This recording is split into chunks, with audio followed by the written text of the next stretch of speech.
So, this is going to be a double feature episode, but the fanfic is not called MisterWoolyNips. It's a double feature of an author. The creator decided to have me do the review like this because, well, this author has only written 2 stories. Well, it says they've written 3, but they only have 2 stories.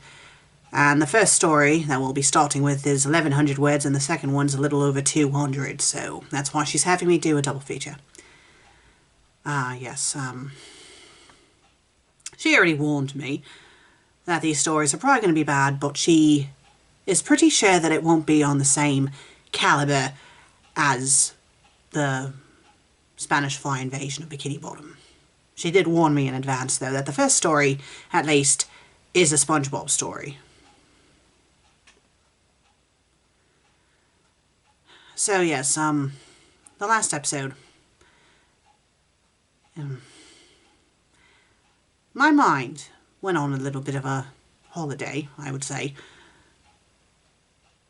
near the end of that review, or during that review. You could kind of see when it was starting to go away.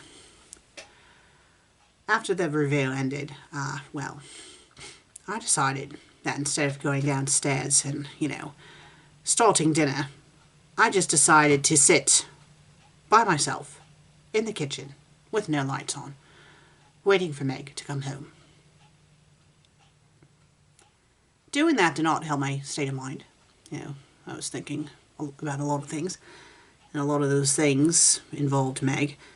So when she did come home, it was like a lit match being thrown at a thing of gasoline. I think that's the best I can describe it.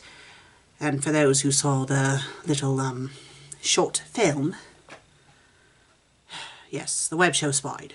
It didn't spy during my last episode, no. It tricked me, because, I thought when the episode was uploaded, I immediately, as soon as it was uploaded, I decided to watch it, to see if it did spy. And I was very relieved to say that it in fact didn't spy, that it didn't show what happened. But then, when the episode was done and I refreshed the page, I noticed that there was another video that I did not upload. And it wasn't an episode. It was a short film. And that's when I realized that, yes, the web show did bloody spy. And I watched it back just to see exactly what it showed, and of course it showed everything. Well, not everything. It didn't show what happened after dinner, but for those who saw it, you know what happened. For those who didn't see it, all I'll say is that I did something very, very regrettable. I was in that weird state for the rest of that evening. And then around midnight, I woke up. And when I woke up, I was back to normal. And I was mortified. But then I thought, well, maybe it was just a dream. Maybe the entire thing was a dream. And I hoped it was a dream. So I went back into an uneasy slumber. I woke up a little after 4. I could hear that Meg was in the bathroom taking a shower. She was getting ready for work. So I thought, you know what, I'll get up and I'll start making breakfast for her. Because, I've been trying to do that lately. I like to spend some time with her before, she goes off to work for the day. So, as I'm prepping breakfast, I hear her enter the room and I turn, and when I saw the look on her face, that's when my fears were confirmed that it was not a dream, that everything that I did that I thought I might have just been a dream, it wasn't a dream. Meg looked pretty apprehensive. She was very tense, and then, her face went from looking apprehensive to concerned because, obviously I must have had an expression on my face when, I saw her. And then, she asked if I was okay, and I just broke down. I just started babbling. I was apologizing profusely. I was a bloody mess. It got to a point that Meg came over and just hugged me and just held me until I eventually calmed down. And then when I did, she, was reassuring me that it's okay, she's not mad at me. She emphasized that she wasn't mad at me, but I think it's safe to say that she was definitely furious at the creator. And, she assured me that she would be fine. And, well, the only thing that she did ask was that in the future, to wait for her to come home if I was going to be reading something super awful. And that I knew was awful. And I said that I would. I did text her to warn her about this episode, but I told her that the creator assured me that it shouldn't be that bad, so it should be fine. The creator herself actually apologized to me when she, you know, rang me up to tell me what I was going to be doing for today. She said that, you know, she let her temper get the best of her and that she shouldn't have made me do back-to-back readings of the Spanish Fly Invasion, so she owned up to that. And then I did give her a little bit of peace of my mind about her, you know, posting that bloody short film. But she's like, you know, storyline is storyline, character development, deal with it. So I was like, okay, whatever. So, MisterWoolyNips. Interesting name for this person. The first story that I'm going to be looking at of his, SpongeBob and Sonic's quest for the Chaos Patties. Is this my first Sonic story? It might be, I don't know. I mean, Sonic showed up in that stupid Super Smash Brothers fanfiction that I read, I think. Well, aside from that, no, I think this is my first Sonic story. So let's read the summary. The fate of the world is in their hands. The unlikely duo, Sonic and SpongeBob, must go on a quest to stop Dr. Eggman and Plankton's plot to destroy the world, and they shall earn a great lesson that even the wackiest of duos can be the best of friends. Well, this sounds interesting and promising. Rated fiction T. Okay, it's rated T, so it should be safe. English, humor, adventure, Sonic, SpongeBob, 1,100 words, 66 reviews, 12 faves, 2 follows, and was published back in December of 2011, and they're all block of text paragraphs. Well, it could be worse. At least it's not one gigantic block of text. But still. Right, let's read the first paragraph. One day, Sonic was merrily frolicking through Hydro City Zone like a merry little frolicker when he accidentally went the wrong way like a drunk Asian female driver. Only he didn't kill anyone, lol. Lol. He just kept running and running and running and running until he finally come to a stop. Well, gee golly whiz, this part of Hydro City doesn't seem too familiar. Family, yeah.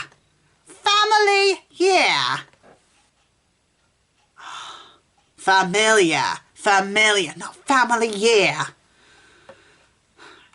To my spinky blue memory, said Sonic, it would just so happen he was in Bikini Bottom, cause it's under the sea, so it's near Hydro City K.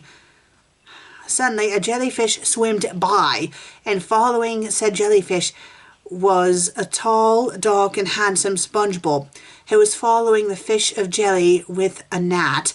He swung his net with much grace, passion, and sexiness. The amazing nut swinger caught Sonic's attention. Wow, now that's a guy I'd like to get to know a little better, said Sonic as he admired the awesome neck-swinging, jellyfish-kidnapping sponge. Well, hi there, Mr. Blue Spiky Man with blue spikes flowing in the wind like a sea of blue spikes. Except that don't rob people, lol, 'cause I'm nit racist. Oh, what is with these bloody annoying author note inserts? I mean, look at this and look at what I just read. Is this supposed to be like bloody text talk or something? Whatever it is, it's bloody annoying. And yes, quickly skimming through, it looks like these bloody little pop-ups show up throughout the entirety of this bloody story. Bloody obnoxious. Chaired SpongeBob. SpongeBob.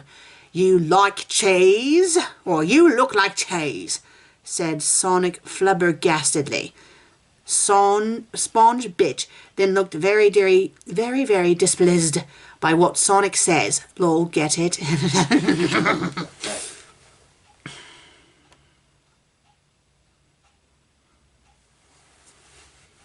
SpongeBob cried sexily, and this is paragraph 2, by the way, like a sexy sponge guy. My cousin Blackjack used to call me Chase all the time, and when he did, I got raped in the shower. Cried the Sponge. Oh, how I miss our shower fun time. Sonic's face then grew to be really fucking happy. Excuse you, is that the F word? This story is rated T. I mean, maybe one F word is allowed. I digress. You like shower sex, said Sonic. Most certainly, sir, said the delighted Spongy Sponge. Well, said Sonic, said, Durka, Durka, Durka, oh boy, how could I love so do the scrubbing of... Wait a minute, did I miss a sentence? Oh, I did, sorry. I'd hate to see you remain upset for the rest of your meaningless life. To which SpongeBob replied, would you do the honor of scrubbing my poop deck?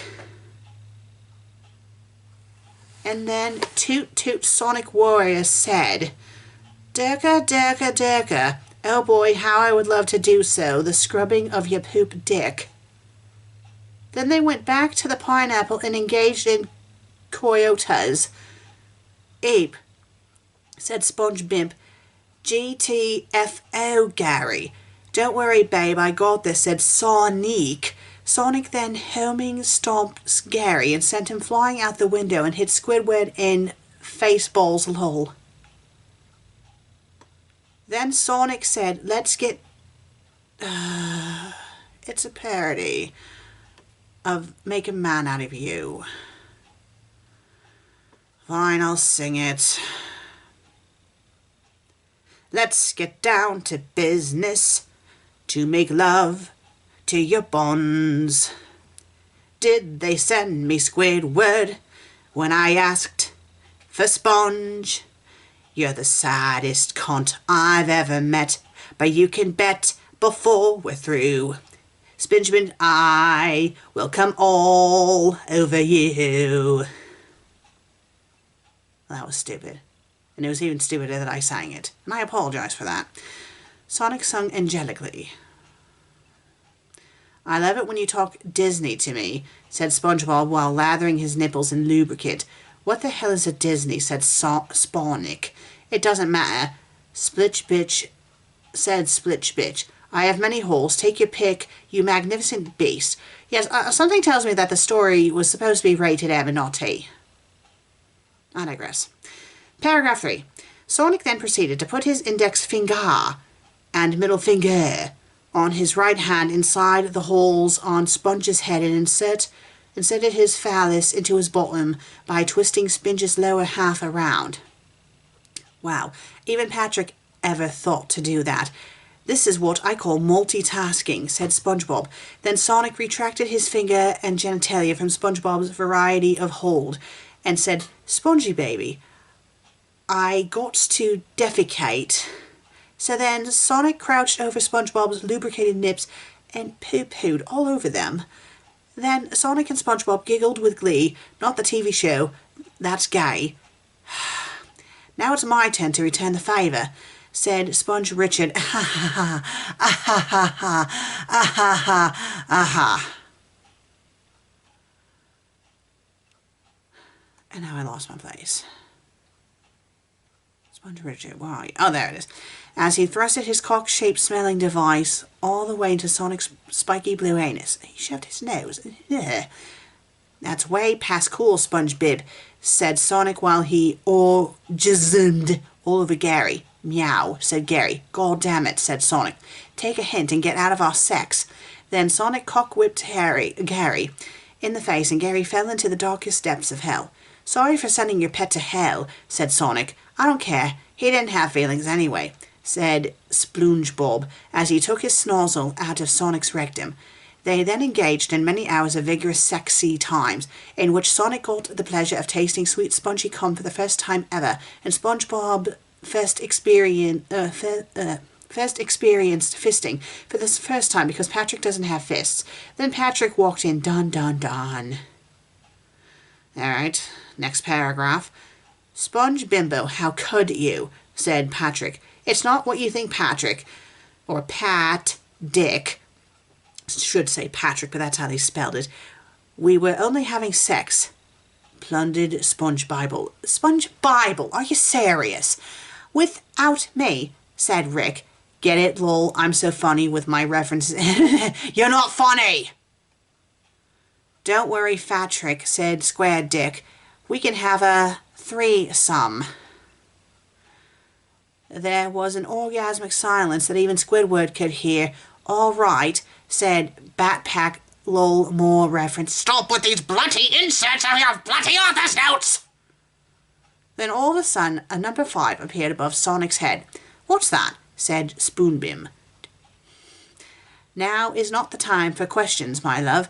There isn't much time for me, said Sonic, at the number changed to a 4. He then turned to Patrick Cockfist and said, You're lucky fella to have such a tender anus for you to work with, said Sonic as the number changed to a 3. Please tell me what's happening, said Spickpick Spurpont. I am a hedgehog, and if you had an education you would know that we aren't fish. Sonic says as the number changed to a 2. Goodbye, my spongy love. I shall remember this in the afterlife unless I'm in hell, lol.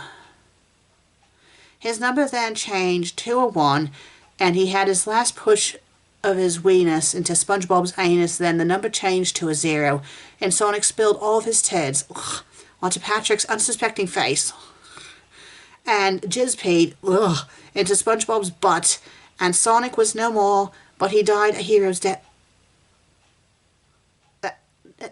No, there was nothing heroic about that. In the pooper of a talking kitchen appliance. Then Patrick closed Sonic's eyelids so that he was at peace at last, and Sonic's body began floating to the ceiling. I thought Sonic couldn't swim at all, so how was this even possible for him to be under the water to begin with? Whatever. Final chapter.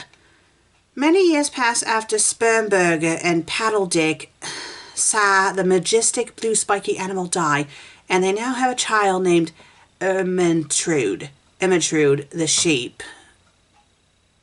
A sponge and a starfish that are both males somehow reproduced a sheep.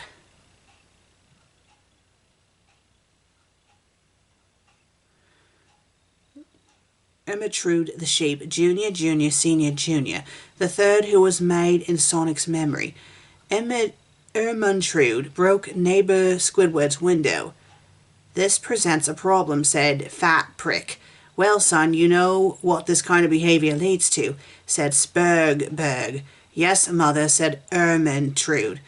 Pun Trick shot Ermentrude in the knee, and they all lived happily ever after. How is shooting someone in the knee a happily ever after? Finn. Get it, 'cause they're fish, lol. Well, that was a bloody colossal waste of time and was bloody stupid. Well, she did say that I have to read the other story. So this is another Sonic story. I guess I could name this episode the Sonic Double Feature if I really wanted to. Yeah, you know what? I'll do that instead. So if you guys get confused about the... I don't know. No, I think I'll stick with it being the writer. Whatever. So the other story is also a Sonic story. And this one is called Sonic and the Magic Milk Bottle. Get out of my face, you bloody pop-up. So here's the summary. This is a tale of great romantic activity between two fated lovers and a sheep must read. And you want to know something? I have another critique about the other story now that I think about it. The summary of the story versus the actual story did not match at all. There was no chaos patties. There was no fighting Plankton and Dr. Eggman. There was none of that at all.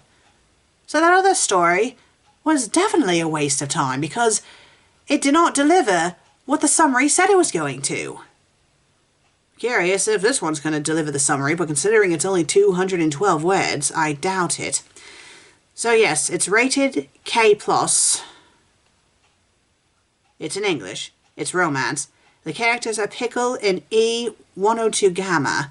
212 words, 11 reviews, 3 faves, 2 follows, and published back in March of 2010. Right, at least this one is very short.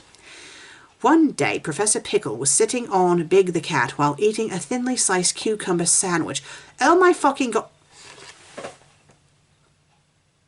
The story is rated K+. And you have the F-bomb. He shouted, "This is some good shit right here. 2 swears and a K+ story." Suddenly, he was ambushed by a whole pack of robots, and among them was none other than Gamma. "Holy shit, save me. 3 swear words in a K+ story," yelled Professor Pickle while crying like a... Four swears. 4 swears. This is rated K. Rated K means no swearing whatsoever. Bloody imbecile. Gamma saw poor old Pickle crying, and his hatred turned into love. "Emotion changed," said Gamma as he pulled out his chainsaw that he uses to hunt jellyfish and used it to destroy all other robots. "Well, butter my toast, I think this robot has give me a splendid erection and... So you have 4 swears, and then you mention an erection in a K+ rated story," said Professor Pickle orgasmically. Gamma and Pickle held each other in their arms. "Oh, my Willy loves you," says Pickle, kissing Gamma on the chest. "This does not present a problem," replied Gamma as he took his kilts off. Many years passed after Professor Pickle and Gamma exchanged bum sex stories. And they now have a child named Ermintrude the sheep. Wasn't this Ermintrude the sheep in the last story? Ermintrude broke the neighbor's window. This is literally repeating what happened at the end of the last story. "This presents a problem," said Gamma. "It's even the same dialogue. Or more like the other story was copying this because this story was written fast." "Well, son, you know what this kind of behavior leads to," said Pickle. "Yes, mother," said Ermintrude. Gamma shot Ermintrude in the knee, and they all lived happily ever after the end.